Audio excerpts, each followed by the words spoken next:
The fire chief from the Elk Creek Fire District. He's come down to join us tonight. I think his testimony will be very important to all of us, so I'm going to ask him to come down immediately and explain to us a little bit about his review of that case, and that would be Fire Chief Bill McLaughlin. Mr. McLaughlin, would you mind to come down?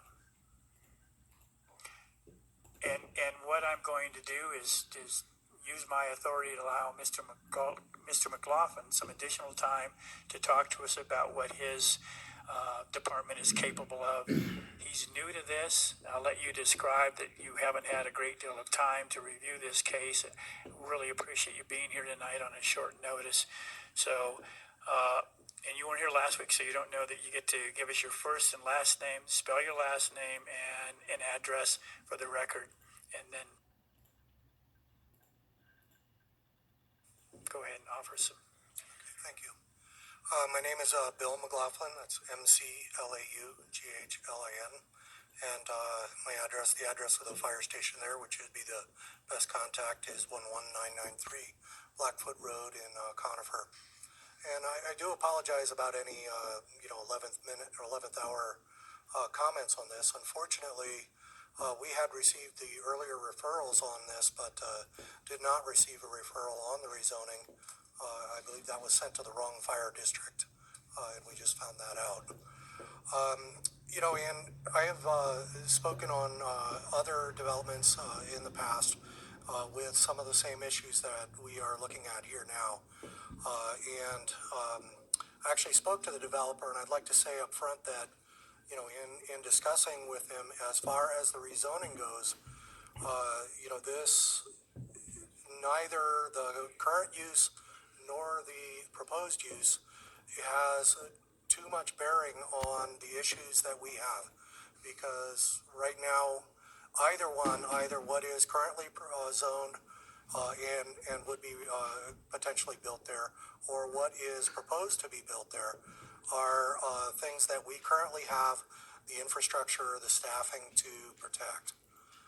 One of the kind of issues that we're dealing with growth right now is that the fire district has, over the past 2 years, we've seen a 15% increase in our call volume, and at the same time, almost a 20% reduction in our revenue. We currently operate on a very skeleton staff. Minimum staffing is 2 persons. Those 2 firefighter paramedics may staff a fire engine, or they may take an ambulance. And we are now at the point where about 15% of our calls occur when those people are already doing something else. And as a result, we are basically past capacity on what we can protect in the community.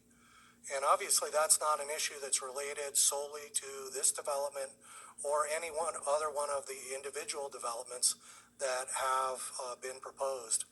But cumulatively, we are seeing a growth rate that we can't accommodate. Going into next year, we're currently operating on a deficit budget.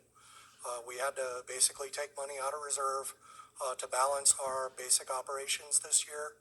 And going into next year with the Gallagher amendment, we anticipated another cut in revenue, and at that time, we are going to start cutting staffing because we don't have anywhere else to cut. We will drop back to 2 firefighters instead of 3, and that's just what we're going to have to do unless we come up with another solution, basically a miracle between now and next year. Specifically, one of the other issues that we're looking at with all of these proposed developments is that right now there is one single multifamily structure that was built in the district. That's it.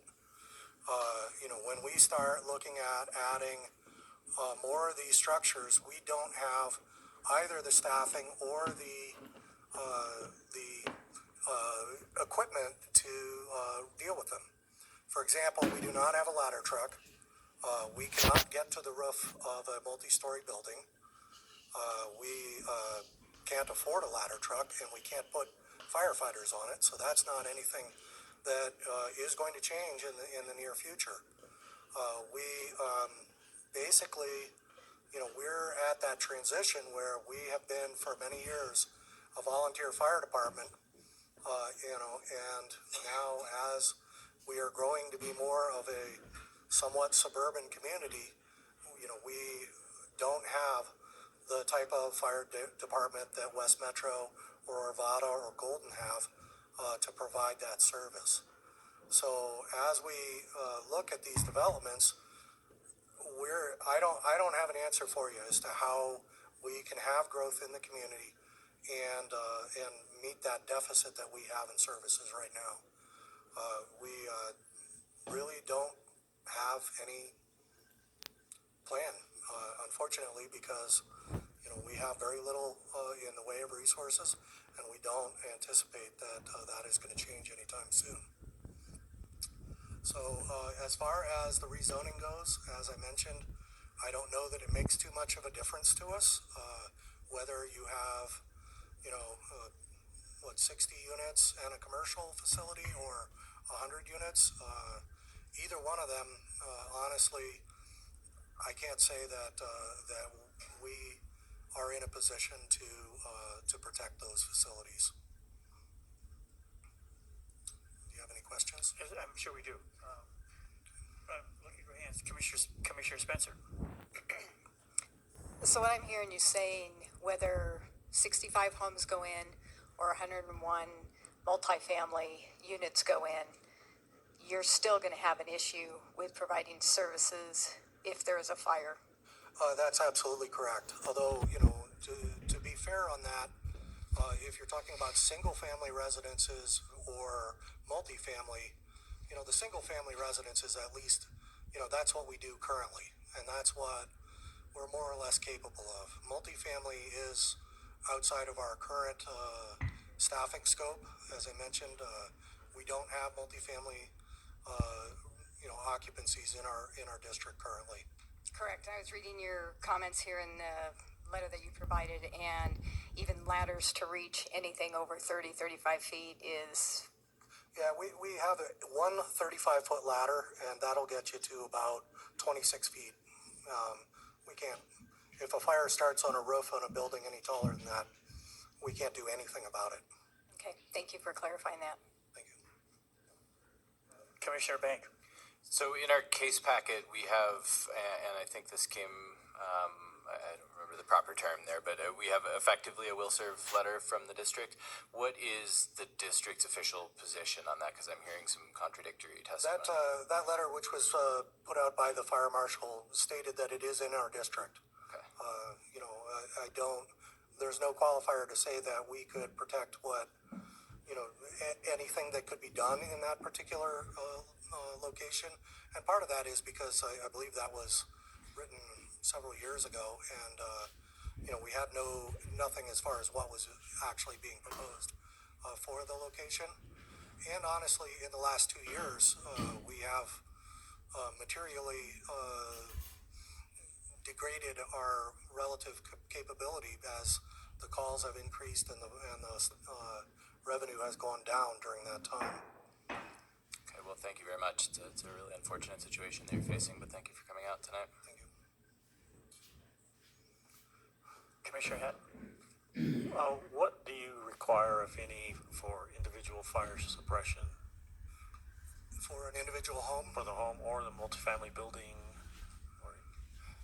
I'm sorry. Do you require on-site water storage? Do you require sprinklers? Anything like that? That varies. Currently, there are no sprinkler ordinances, so no. Single-family residences do not have to be sprinklered. The only time that is required is as a trade-off. For example, if a driveway doesn't meet standards, it's too steep or something along that lines.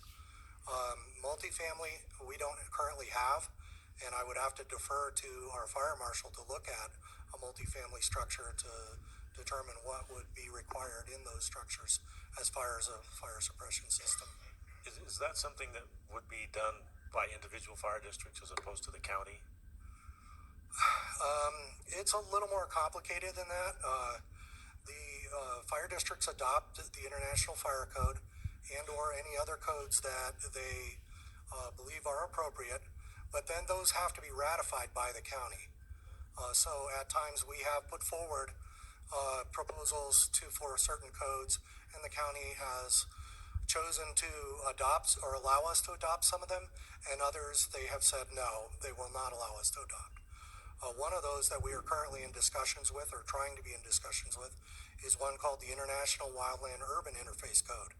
And that code would require that the siding on buildings be made of ferro cement instead of wood, that decks would be made out of non-flammable material, so that buildings that were in the path of a wildfire would have a much better chance of survival. And that's one of the ones where we have put it forward, and now we're trying to have discussions with the county about getting that code in place. So essentially, in the end, it's the county that has the final decision on all of those. Thank you. What role does the building department play?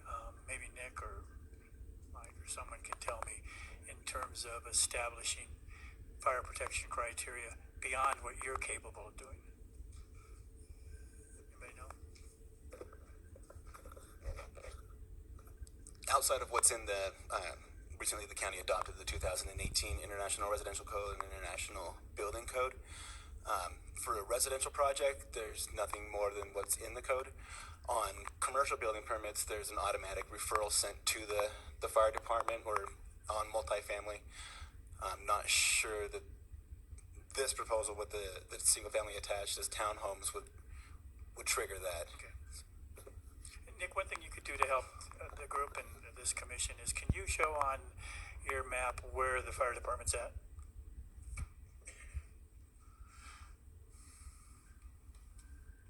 And roughly how far away are you? What's your response time? We have a station in Aspen Park. However, that station is not staffed. Volunteers would respond to that station, but realistically, we have about 4 volunteers at that station that might respond. So I'd say 50% of the time you're not going to get anything. What? You're not going to get anything. Nothing will respond from that volunteer station. There just aren't people. We have the one staff station, which is at the intersection of Richmond Hill and 285. So that's approximately 4 miles, give or take. So that would be the one station that would respond again if they are not already on an ambulance call or something else. Okay. So the truth is that, we have 40 volunteers on the staff. Of those 40 volunteers, over half actually live down the hill. They're young people who come up and volunteer on occasion so that they can get some experience and get a paid job. We have less than 20 community volunteers anymore, spread among 3-4 stations. And, honestly, it is always a gamble that they will come out at all, just because of the low numbers. Volunteer fire departments are a thing of the past, and unfortunately we're trying to, accommodate that change from, when I started as a volunteer back in the 1980s, that's what people did. They went down and they, hung out and played cards at the fire station, and that doesn't happen anymore. All of the volunteer departments now, not just here but around the country, are struggling, and every year between 5 and 8% decrease in the number of volunteers across the country. You talked about your limited reserves and that you're using up your reserves to continue to operate. What's your perspective for the future in terms of having staff and being able to provide some level of services? I mean, some level of service. We have an issue again with the Gallagher Amendment that's going to be decreasing our funding next year. Then in 2024, our current mill levy sunsets, and at that time we're going to lose about 50% of our remaining funding unless the residents of the community pass a mill levy in the interim. That basically is just about the only option that there is for maintaining services going into the future. If that doesn't occur, and it'll have to happen before 2024, we can't make it that long on our reserves. But if that does not happen, then we will revert back to being mostly, pretty much all a volunteer fire department, and we will probably start requesting, that a private ambulance service come in or somebody to take up that slack, because one of the biggest issues that we have, and the reason that we are out of service so often, is that every ambulance call that we have, and we average about 3 a day, if we transport someone to the hospital, the nearest one is St. Anthony down here. So from the time of the alarm till the time they're back in service at the station averages between 2 and 3 hours. And for that time, that station is unstaffed. So at that time, if we have another call, we sometimes have volunteers come in, or we request mutual aid from one of the other fire departments. But again, they are having the same issues that we are. During busy periods, like during winter storms, it's not unusual that every ambulance on the entire 285 corridor will be busy on a call, and there's nobody left to respond anywhere. I heard you make a comment that I want to be sure I'm clear on. And I apologize, and it's an error, and that's all I can call it, that you didn't receive the information about this application prior to today. But did I hear you say that even if you had received it and reviewed it, your opinion of whether you could protect this development is the same, and it's that you can't? That's correct, yeah. I mean, we'll do what we can, but, we can't keep adding more and losing funding. If we're going to have to start cutting staffing, again, there already are times where you call 911 and nobody is there to come. That's just the reality of being in a rural area and having the funding issues that we've had. The previous Gallagher amendment cut, took a significant chunk out of our budget.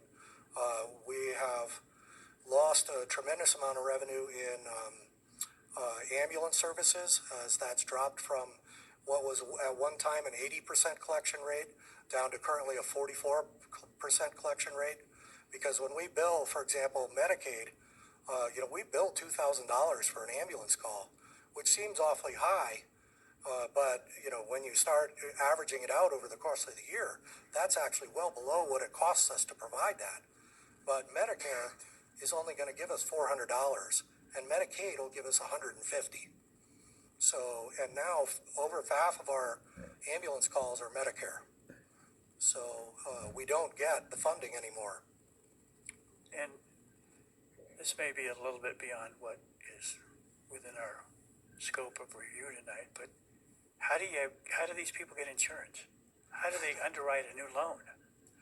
That's a big problem up in the mountains. It's a big problem. Commissioner Hatton. I might be out of scope too, but have you ever had a mill levy election? We did not long after I came in. We actually went from 4.5 mils up to 7.5. Unfortunately, that's still the lowest in the entire Denver metro area, but it was enough to, at the time, keep services going. We did not opt for going up to 11 or 12 mils, which is what the surrounding districts typically are. And a big part of that is because the district had tried numerous times prior to that to get a mill levy across, and it failed every time. So you've had several elections that have failed? I don't even know how many, but Plenty? Plenty. Okay. That would be the number. Interesting. Well, maybe people should listen to that. So I'm going to go off the agenda. Is there anybody here tonight that wouldn't like to see this fire department have the funding to protect you and your families? Will you vote to raise your taxes? Absolutely. Okay. Well, if anything comes out of this, I would like to encourage all of you and anybody at the county that can help in any regards, and I would like to encourage Mr. McLaughlin to continue to fight that battle with the county and wherever you can. And I'm sorry if I've stepped on someone's toes on the fifth floor, but this is a problem.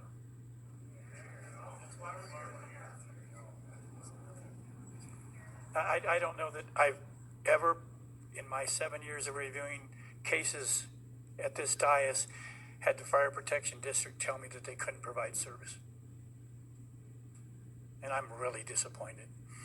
But I'm so thankful of the work that you've done and your team has done, and hopefully you take that back to your team in terms of the work that they're doing. They're undoubtedly overworked, underpaid, and I don't know that they're underappreciated, but the voters don't show that. So you guys here have got some work to do. And don't leave here tonight without accepting that responsibility. Any other questions for our fire chief? Thank you for your testimony. Thank you.